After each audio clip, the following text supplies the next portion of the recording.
el contexto del entorno educativo no deja de ser un microcosmos de la sociedad.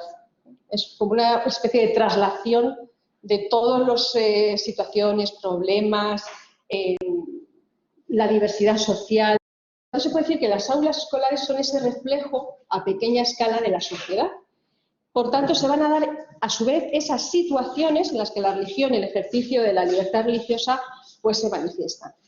Por tanto, podemos decir que la escuela es ese microcosmos que les decía de la sociedad en el cual confluye una serie de derechos y circunstancias, ¿no? Por ejemplo, tenemos el típico, pues el derecho a la educación, la libertad de enseñanza, el derecho de los padres a elegir la educación de sus hijos. En la escuela también hay presencia de minorías, minorías religiosas, étnicas, de muchos tipos, no solo religiosas, y por supuesto la libertad de pensamiento, conciencia y religión. No confrontar esas responsabilidades de padres, Estado, menores, sino que es verlo como algo en su conjunto que al final va a perseguir precisamente el interés del menor. El Estado no tiene por qué tener esa posición de yo sé lo que tenéis que hacer, yo sé lo que es lo mejor para vosotros y así se tiene que hacer. Independientemente de que tengas tu padre, tu madre, tu familia, no. Error.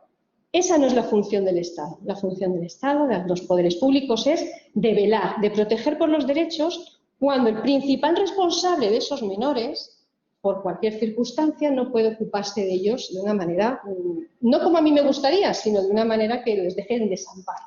El primer garante de esos derechos educativos de los chicos son sus padres, los padres.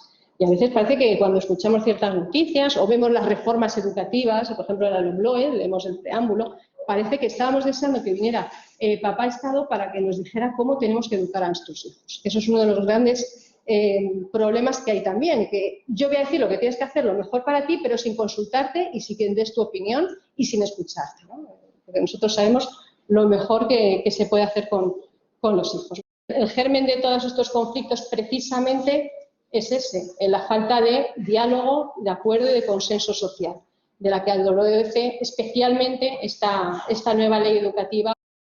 La educación, y más en estos temas de valores o ideología, género, educación sexual, nunca es neutral. De hecho, muchas de las cuestiones con objeciones de conciencia en estos contenidos no se dan tanto por los contenidos en sí, sino por los libros de texto que se utilizan. A veces judicializamos demasiado una cuestión que no deja de ser esto, el tema que estamos tratando, una cuestión educativa. Con lo cual, el que ejerza de educador un juez, pues a veces es un poco triste, ¿eh? El hecho de dar participación a la comunidad educativa, generar realmente o poner en marcha realmente la prescripción del 27, del artículo 27, en el cual se dice en uno de los apartados que la comunidad educativa participe, el derecho a la participación de la comunidad educativa es fundamental y a veces se nos olvida. Y de hecho tenemos el claro ejemplo, ¿no? con la ley, con la LOMLOE nueva, que no se ha escuchado, se ha hecho oídos sordos a la comunidad educativa, no sé si se ha escuchado. Más en todo el proceso de pandemia, que todo eso ha dificultado mucho, toda esa labor. Se ha ido deprisa y corriendo porque había que publicar ya la ley y ya se tenía la intención de cambiarla y se tiene que hacer sí o sí. Y qué mejor que en esta pandemia que todo el mundo estaba en su casa y no había nada que escuchar ni que decir. No es tanto el crear normas como el sentarse, escuchar y ver lo que tenemos y aplicar lo que tenemos.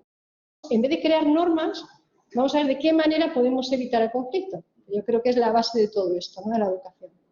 Y como todo, ¿no? La educación, valores, todo eso que a veces se nos llena un poco la boca y que queda muy bonito y muy teórico, dicho en un auditorio o en una entrevista o cuando el político habla desde su despacho, pues bueno, que se baje a un colegio y que vaya viendo colegio por colegio qué necesidades y conflictos hay.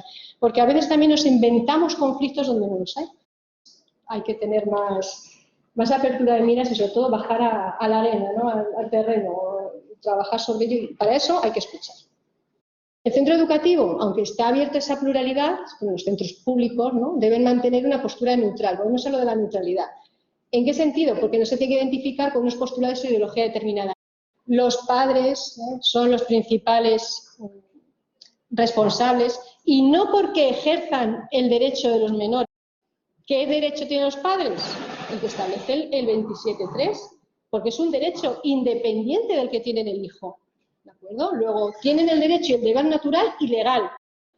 Es un derecho que está derivado de esa responsabilidad paterno-filial, que se ejerce en interés del menor, eso sí. Y entonces la siguiente pregunta sería, ¿pero el interés del menor siempre quién lo va a determinar? Primero los padres. Claro, puede estar equivocado, pero vamos a darles ese voto de confianza para, si está equivocado o hay unas circunstancias de desamparo que veamos que realmente hay una desprotección, hay unos mecanismos jurídicos que facilitan pues, esa protección del menor, ¿no? Pero de primeras, el interés del menor, ¿quién lo va a determinar? Pues sus padres.